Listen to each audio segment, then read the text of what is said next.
Mimi wanajua kiniambia kitu hapo namalizana nacho. Wewe niongea engineer kwa nini? Lakini nataka niongee jambo ambalo huyu Eliza yule wala Mwembe ameongea kuhusu maneno ya SHA. Mimi nilipokuwa natembea nasema watu wa register SHA, mpaka nikaja pale kwa chief. Nikaja pale nikaambia watu wa register SHA. Watu wengine haifanyi SHA. Sasa hii SHA kila Mkenya sasa anafaidika kwa maneno ya SHA. Wale ambao walikuwa wanasema haifanyi SHA wana maana hai. Kwa sababu SHA inafanya kazi.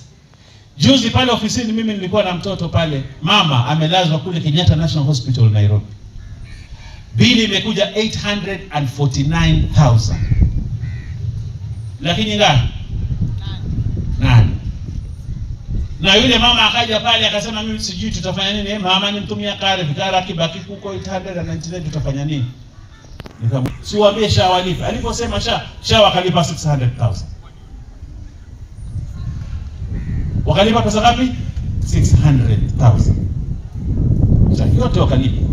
Ile nyingine familia ikatafuta kama 100. Mimi nikawapatia 100, mama akatoka.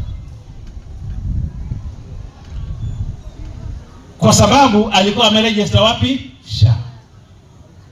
Huyu Eliza ametuambia hapa real life story.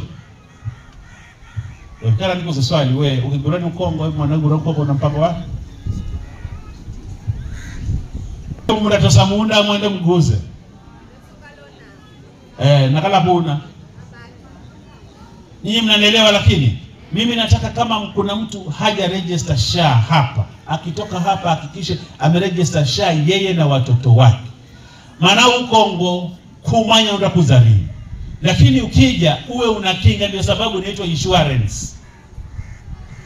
Kila mtu akuwe registered katika mpango wa nini? Wa SHA. Hapa kama register.